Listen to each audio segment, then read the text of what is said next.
So you're telling me that you believe in human sacrifice, and that's the way to be reconciled to God. That's the atonement. Well, it's not really human sacrifice. Well, it is, because Jesus was a human being. He was a sacrifice for your sin. That's what you just said. Jesus didn't go around preaching human sacrifice. He preached the God who was merciful and loving. So that would be one problem. The problem with the Trinity, the two problems, one is Jesus never taught it. It wasn't believed by his disciples. That's a big problem for me.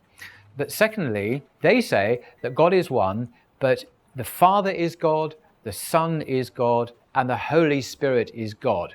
So there are three, but they are one. And I'm saying, hey, whoa, back up.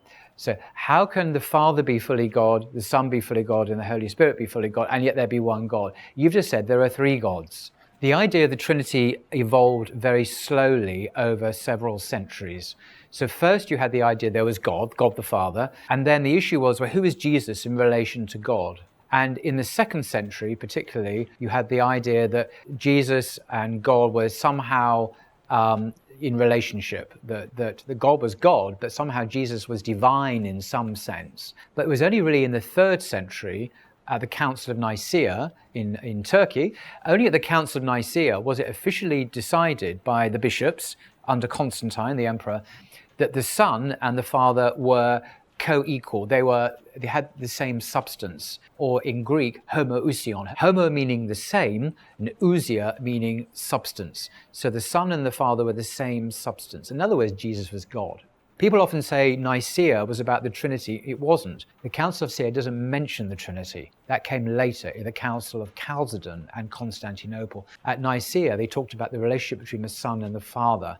And the only Trinitarian verse in the Bible, because there was one, is fake. It was added in later. And we know this. It's 1 John 5:7. If you look in your modern Bibles, most modern Bibles have now taken it out. But this says there are three that bear witness in heaven: the Father, the Word, and the Spirit, meaning the Father, Son, and the Holy Spirit. But this is a made-up verse that everyone now, apart from fundamentalists, agrees was added to the Bible. If you remove that Trinity verse, which all scholars do, there is nothing in the Bible that speaks about the Trinity.